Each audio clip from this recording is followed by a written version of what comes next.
नमस्ते, मेरा नाम आदित्य है। आप द पंचायत देख रहे हैं। देखिए, अभी हम भीखना पहाड़ी में इसलिए आए हैं क्योंकि यहाँ पे जो कोचिंग संस्था चलती हैं कुल मिलाकर लगभग 600 से ऊपर कोचिंग संस्थान है यहाँ पे। उसमें से 138 कोचिंग संस्थान को चिन्हित करके उन्हें नोटिस दिया गया है कि जल्द से जल्द इस कोचिंग को बंद किया जाए। आखिर इस कोचिंग को बंद करने की वजह क्या है?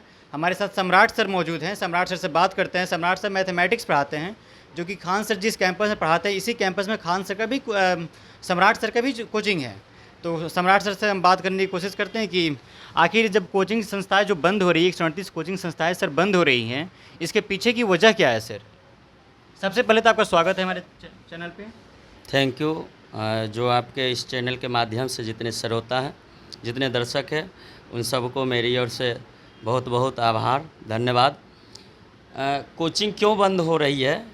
जो 138 हम लोग भी न्यूज़ देखें आज ही सुबह, ये तो मुझे अभी इसका कारण पता नहीं है, लेकिन हो सकता है इसमें बहुत सारे कोचिंग ऐसे होंगे जो कोचिंग का गाइडलाइंस होता है, उसको हो सकता है उस मापदंड पर वो उस मापदंड को फॉलो नहीं करता होगा, शायद ये हो सकता है। बाकी अभी क्या है कारण, ये स्पष्ट जानकारी नहीं आया है। सर, एक कोचिंग के लिए क्या क्या गाइडलाइंस होनी चाहिए? उसमें क्या क्या सुविधाएं होनी चाहिए? क्या क्या छात्रों को सुविधाएं मिलनी चाहिए?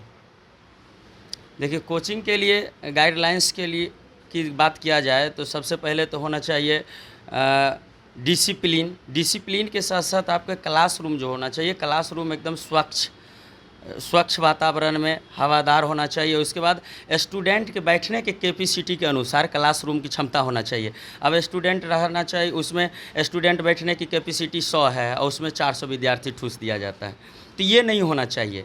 तो मुझे लगता है इन सब को देखते हुए भी लगता है ऐसा स्टेप लिया गया है, डीएम का आदेश, हमें ऐसा लग रहा है। अब आगे क्या कारण है ये मुझे मालूम नहीं। और क्या क्या सुविधा होनी चाहिए सर? और उसमें सुविधा अब जैसे स्वच्छ पानी की व्यवस्था होनी चाहिए, उसके बाद वहाँ पर स्वच्छ शौचालय यानी शौच की व्यवस्था होनी चाहिए, और इसके अलावा टाइम टेबल जो भी है वो सही समय पर होना चाहिए। और ख़ास करके अभी कोरोना का सीज़न चल रहा है, अभी पूरी तरह से ख़त्म भी नहीं हुआ है, तो थोड़ा भीड़ भाड़ को भी इस पर नज़र रखना चाहिए हमें। मतलब डिस्टेंस बना के स्टूडेंट के बीच भी ये जागरूकता भी करनी अभी ज़रूरत है। डिस्टेंस बना के क्लासरूम में भी विद्यार्थी को ये फॉलो करना चाहिए, खास करके टीचर और स्टूडेंट्स दोनों को। तो खास करके जो टीचर हैं उनको इस गाइडलाइंस को मानना चाहिए, ताकि स्टूडेंट चूँकि टीचर को 100% फॉलो करता है, तो स्टूडेंट को इस गाइडलाइंस को मानना चाहिए, टीचर को इस गाइडलाइंस को मानना चाहिए, ताकि स्टूडेंट इस बात को माने। चलिए, कोई भी टीचर्स इस गाइडलाइंस को फॉलो नहीं करता है, ना ही स्टूडेंट फॉलो करते हैं। एक एक क्लासरूम में जिसकी कैपेसिटी 100 से 150 हो, वहाँ पे आपने बताया कि 400-500 बच्चे बैठते हैं। क्या ये सही है? नहीं, मेरे दृष्टिकोण से तो सही नहीं है। तो सर, ये तो राइट एक्शन लिया गया है ना तब? अगर ये उद्देश्य है तो ये सही है, कारण तो मुझे अभी स्पष्ट नहीं पता है। मेन रीजन तो यही बताया जा रहा है सर, वहाँ पे शुद्ध पेयजल नहीं है, शौचालय नहीं है, सर सफाई नहीं है, अगर आग लग जाती है तो उसकी सुविधा नहीं है बुझाने के लिए जल्दी से, और भी कई सारी सुविधाएं नहीं है उसमें। जी, अगर ये जितना कैपेसिटी होना चाहिए स्टूडेंट का, और उससे अगर 2 गुना 3 गुना क्षमता बैठाया जाता है तो कहीं ना कहीं ये गलत है। देखिए, बिहार के कोने कोने से बच्चे पढ़ने के लिए पटना में आते हैं सर, तैयारी करने के लिए आते हैं। कई बच्चे 10th +2 करके चले आते हैं, कई बच्चे 10th करके चले आते हैं। वो इस उम्मीद से आते हैं कि यहाँ पे चल के तैयारी करेंगे, एसएससी में, बैंक में, रेलवे में, कहीं भी हमारी नौकरी लग जाएगी।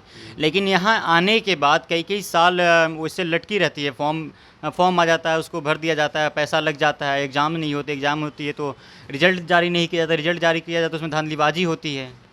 देखिए, इसके लिए तो सबसे बड़ा जिम्मेवार हमारी सरकार है, इसके लिए टीचर जिम्मेवार नहीं है, तो ये सरकार का जवाबदेह है। और सरकार के साथ साथ हम लोग को भी थोड़ा जागरूक होना पड़ेगा, खास करके जितने बेरोज़गार युवा हैं, स्टूडेंट्स हैं, तो उनको भी थोड़ा जागरूक होना पड़ेगा। इसके लिए एक साथ, अब जैसे कुछ दिन पहले ही सब युवा, एक रिजल्ट था, एनटीपीसी का रिजल्ट आया CBT 1 का, इसके खिलाफ लगभग उसमें गलत रिजल्ट दिया था, यानी एक स्टूडेंट का 4-4, 5-5 जगह रिजल्ट दिया था, जबकि एक स्टूडेंट को एक ही पद चाहिए, एक ही सीट चाहिए, उसका 5 जगह एक ही स्टूडेंट का। तो ये गलत तरीक़ा से स्टूडेंट को छांटने का तरीका गलत था, तो इसके लिए स्टूडेंट वगैरह आंदोलन भी किया था, तो वो आंदोलन सही दिशा में गया भी, लेकिन फिर इसको किसी तरह दबा दिया गया। कुछ चुनिंदा 2-4 5 इंस्टीट्यूट को अब पता नहीं क्या मैनेज हुआ, उसको दबा दिया गया। अच्छा, कोचिंग वाले मैनेज करके दबा दिए उसको। शायद ऐसा लगता है, क्योंकि जो आंदोलन था वो सही रास्ते पर था। ठीक है, बहुत उग्र हो चुका था आंदोलन, सही रास्ते पर था, सरकार को बात माननी पड़ती। बहुत सारी खामियां हैं, एक बार फॉर्म भरा था और उसको 10 साल तक वैकेंसी। अभी 2014 में जिस समय बिहार के मुख्यमंत्री जीतन राम मांझी थे, उसी समय बिहार एसएससी का फॉर्म निकला था और उसका वैकेंसी अभी तक पूरा नहीं हुआ पाया। अभी तक उसका क्लियरेशन नहीं हो पाया। इंटर 10+2 का जो वैकेंसी निकला था अभी तक क्लियर नहीं हुआ। वो स्टूडेंट अभी तक स्ट्राइक कर रहा है। सर, ये क्वेश्चन आपसे ये रहेगा कि छात्र आते हैं, पैसा घर से लेके कोचिंग में एडमिशन ले लेते हैं, अगर 138 कोचिंग में कहीं उनका भी तो कोचिंग नहीं आता है? हो सकता है। तो क्या सर फिर वो बच्चे क्या करेंगे? कैसे पैसा लाकर दूसरे कोचिंग में एडमिशन ले पाएंगे? कहाँ से पैसे का जुगाड़ कर पाएंगे वो? तो उसको इसमें तो इंस्टीट्यूट के साथ साथ स्टूडेंट को भी मुश्किलें बढ़ेगी। इसमें मेन जिम्मेदार कौन? स्टूडेंट। देखिए, स्टूडेंट तो हर जगह खिसा जा रहा है, पीटा जा रहा है वहाँ पे, लेकिन अब यहाँ पे मेन जिम्मेदारी तो कोचिंग संस्थान का होता है ना सर? इसमें मेन जिम्मेवार कोचिंग है, सही बात है। कोचिंग का जो रूल रेगुलेशन है उसका फॉलो करना चाहिए, उस रूल रेगुलेशन पर उसको सही से फॉलो होना चाहिए। अगर ऐसा होता है तो इसके लिए कोचिंग जिम्मेवार होगा। जिस कोचिंग में ऐसा होगा तो कोचिंग जिम्मेवार होगा, जो इस मापदंड को फॉलो नहीं कर रहा है। आप कितने बैच पढ़ाते हैं सर? अभी हम 7 बैच चलाते हैं, सुबह में 3 बैच है और शाम में 4 बैच है। एक बैच में कितना बच्चे हैं सर? मेरे एक बैच में लगभग 150 से पौने 200, लगभग 200 का कैपेसिटी है मेरे क्लासरूम का। उतना ही स्टूडेंट्स भी रहता है। क्लासरूम देख सकते हैं सर? अभी देख सकते हैं। अच्छा, लेकिन तो अभी अब क्लासरूम जो है वो छुट्टी हो चुका है। अभी किन्हीं का क्लासरूम नहीं होगा कैंपस में। 12 से 3 बजे तक जो होता है वो ऑफ टाइम होता है। आपकी क्लासरूम में क्या क्या सुविधाएं हैं?